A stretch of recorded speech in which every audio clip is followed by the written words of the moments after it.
പള്ളിയിൽ ഇത്തിക്കാഫിരിക്കുക എന്നുള്ളതാണ്. പള്ളിയുമായി നമ്മൾ കൂടുതൽ ബന്ധപ്പെടുക. എന്താന്ന് വെച്ചിട്ടുണ്ടെങ്കിൽ നമ്മളെ വേറൊരു അവസ്ഥ മാറാണ്. നമ്മുടെ വീട്ടിൽ നിന്നും നമ്മുടെ ചുറ്റുപാടിൽ നിന്നും മാറി അള്ളാന്റെ മുമ്പിൽ അള്ളാന്റെ പള്ളിയിൽ ഇരുന്നുകൊണ്ട് നമ്മൾ വിശുദ്ധ ഖുർആൻ ഓതുകയും ദിക്റുകൾ ചൊല്ലുകയും പടച്ച തമ്പുരാനോട് പറയുകയും പ്രാർത്ഥിക്കുകയും നിസ്കരിക്കുകയൊക്കെ ചെയ്യുമ്പോൾ നമ്മൾ ഒന്നുകൂടി നമ്മുടെ മനസ്സ് നലിയും, പടച്ചവനോട് ഒന്നുകൂടി നമ്മൾ അടുക്കും. പ്രവാചകൻ സല്ലല്ലാഹു അലൈഹി വസല്ലമയുടെ സ്വഭാവം അങ്ങനെയായിരുന്നു. കാരണം റസൂലുള്ളാഹി സ്വല്ലല്ലാഹു അലൈഹി വസല്ലം യഅ്തഖിബിൽ അശ്റൽ അവാഖിർ മിൻ റമദാൻ, റമദാൻ മാസത്തിന്റെ അവസാനത്തെ 10 ദിവസങ്ങളിൽ പ്രവാചകൻ സല്ലല്ലാഹു അലൈഹി വസല്ലം പള്ളിയിൽ വചനമിരിക്കാറുണ്ടായിരുന്നു.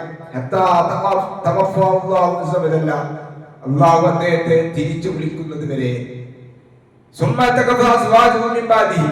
പിന്നീട് പ്രവാചകൻ സല്ലല്ലാഹു അലൈഹി വസല്ലമയുടെ വഫാത്തിന് ശേഷം അദ്ദേഹത്തിന്റെ ഭാര്യമാർ പള്ളിയിൽ ഇത്തിക്കാഫിരിക്കാറുണ്ടായിരുന്നു. ഇമാം ബുഖാരി റിപ്പോർട്ട് ചെയ്ത ഹദീസാണ്.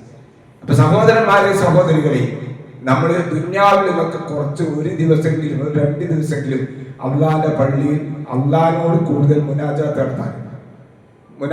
നടത്താൻ നമ്മൾ ചെയ്തു പോയ തെറ്റുകളൊക്കെ നമ്മൾ ശുദ്ധീകരിക്കാനുള്ള ഏറ്റവും നല്ല അവസരമായി കൊണ്ട് നമ്മൾ ഉപയോഗപ്പെടുത്തുക.